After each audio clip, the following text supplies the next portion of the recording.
Selamat pagi anak-anak. Kita sudah sampai ke materi konfrontasi dengan Malaysia, atau sering disebut Ganyang Malaysia. Konfrontasi Indonesia-Malaysia adalah konflik diplomatik dan militer antara Indonesia dan Malaysia yang terjadi dari tahun 1963 hingga 1966.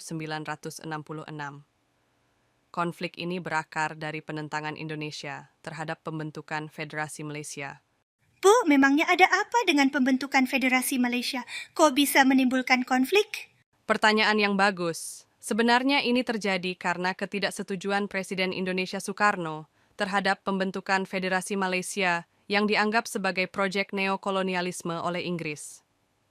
Federasi Malaysia dibentuk pada 16 September 1963.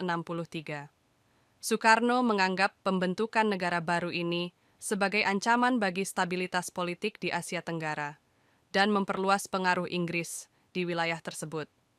Indonesia, yang saat itu mengusung politik anti-imperialisme, melihat federasi ini sebagai alat negara-negara barat untuk melanggengkan pengaruh kolonialisme di Asia Tenggara. Ganyang Malaysia Sad menjadi slogan populer di Indonesia, yang digunakan oleh Soekarno untuk menggambarkan perlawanan terhadap pembentukan Malaysia. Konfrontasi ini dimulai dengan berbagai tindakan diplomatik dan retorika yang keras dari Indonesia. Namun, seiring berjalannya waktu, konfrontasi berubah menjadi konflik militer.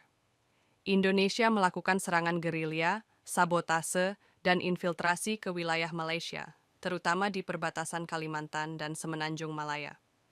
Indonesia menggunakan pasukan sukarelawan dan infiltrasi bersenjata sebagai strategi untuk mendestabilisasi pemerintah Malaysia yang baru terbentuk. Inggris, sebagai kekuatan kolonial yang mendukung terbentuknya Malaysia, memberikan bantuan militer kepada Malaysia. Sementara itu, Malaysia juga didukung oleh negara-negara persemakmuran lainnya, termasuk Australia dan Selandia Baru. Sampai sini, apakah ada yang mau bertanya? Bu, siapa aja yang terlibat dalam konflik ini?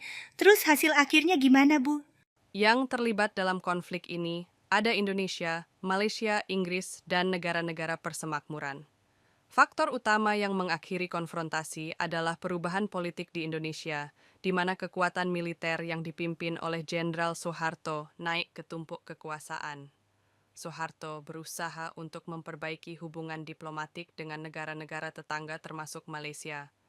Pada tahun 1966 Indonesia dan Malaysia menandatangani perjanjian damai di Bangkok secara resmi mengakhiri konfrontasi. Hasil dari konfrontasi ini adalah Federasi Malaysia tetap berdiri, hubungan Indonesia dengan Malaysia membaik setelah Soeharto mengambil alih kekuasaan, stabilitas regional kembali pulih dan menjadi landasan pembentukan ASEAN.